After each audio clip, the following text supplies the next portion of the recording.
Does my mother truly believe she can erase my daughter's birthday with one phone call? Her words struck like a mallet through a window pane, fracturing everything I thought I understood about family ties. I'm Theo, and this is the tale of how I broke free from a heritage of control to give my little girl the one day she deserved. I'm a carpenter, 39, the guy you call when your deck creaks or your drawers stick. My hands are rough, scented with wood shavings and varnish, my truck bed scattered with sawdust. I live in a weathered duplex with my wife, Lena, and our daughter, Clara, who's turning 9 this Saturday. Clara's been taping notes to our bedroom door. 3 days. 2 days scribbled in blue crayon, each one a glint in her smile.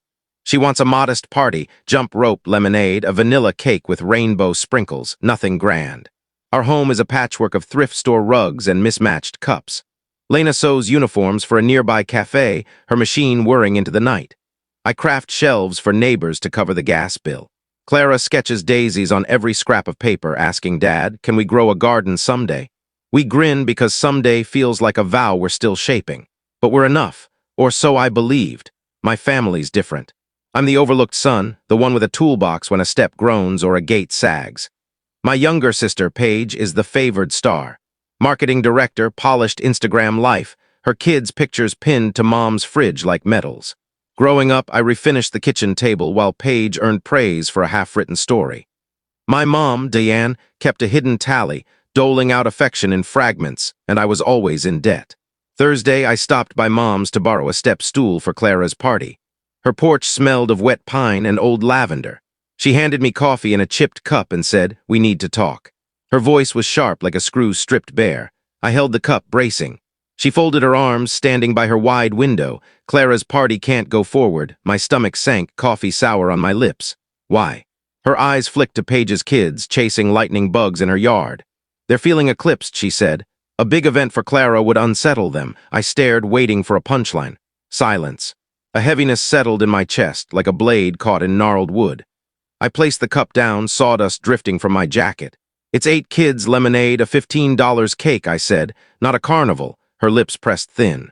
Paige's kids saw your decorations at the store. It's causing tension. Hold it at Paige's instead. Make it a joint affair. Clara turns 9 once, I said, voice low, unraveling. This is her moment. She sighed like I was carving against the grain. If you insist, don't bring Clara here anymore. We won't fuel conflict. My dad bent over a puzzle at the table, flipped his paper.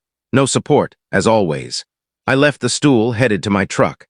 The gravel path crunched under my boots, each step louder than my thoughts. It wasn't just the party. It was years of Clara's spark dimmed to prop up Paige's kids. Lena was pressing clothes when I got home. What's wrong? She asked, catching my tight jaw. I explained. Her eyes darkened, but her voice held firm. What's next? I glanced at Clara's notes, her one day in shaky stars. We throw her the party, I said, and stopped seeking approval. That night my phone glowed like a hazard light. Aunt's text, why not meet halfway? Dad's voicemail, don't be pig-headed, Theo. Paige's message stung deep. Don't make this about you, big bro, it's family. Mom's text hit at midnight, do this, and Clara's not welcome here. Choose wisely. Each word was a thorn under my skin. I'd always been the repairman, literally. I rebuilt Paige's patio, sanded her sticky drawers, drove her kids to ballet when her schedule ran over. No bills because family doesn't charge, right? But they counted. Every favor was a loan, a leash to keep me in check. Last year we tried a shared party for Clara's 8th. Paige's kids got the spotlight, the biggest cake slice, while Clara sat on the lawn, twisting her hair. She asked later, Dad, does shared mean I'm not special? Lena cried that night, the faucet running to mask it. I swore it wouldn't happen again. Clara's 9th was here, budget tight. $12 for streamers, $25 for lemonade and hot dogs, $8 for a second-hand jump rope. Clara wrote her guest list in sparkly ink, including her cousins, because she still trusts in happy endings. But Mom's words echoed, their feeling overshadowed. I saw her tally. Clara's happiness marked as a loss. Friday night sleep evaded me. I pictured Clara's grin planning her day.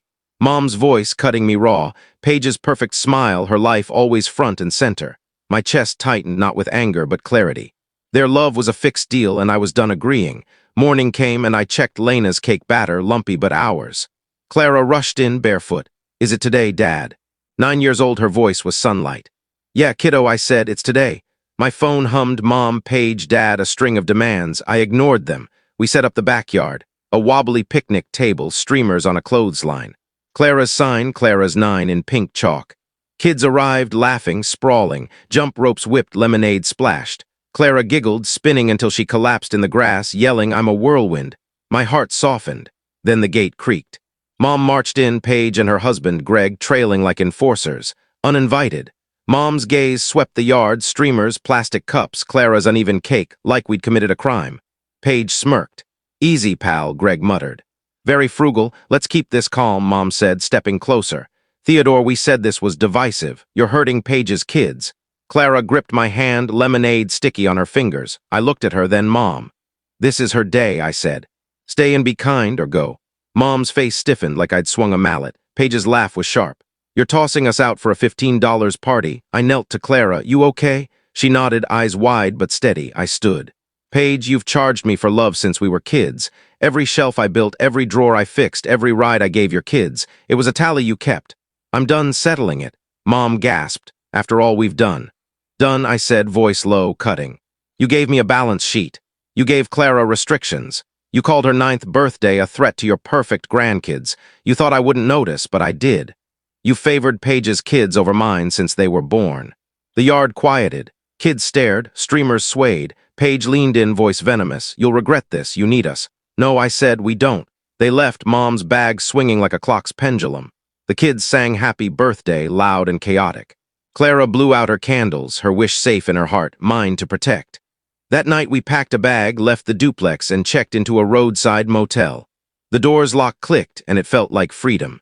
We're in a new place now, a loft above a bakery, air rich with dough and hope. Clara's laughter is brighter, her drawings vivid. I'm still a carpenter, but I charge fair rates.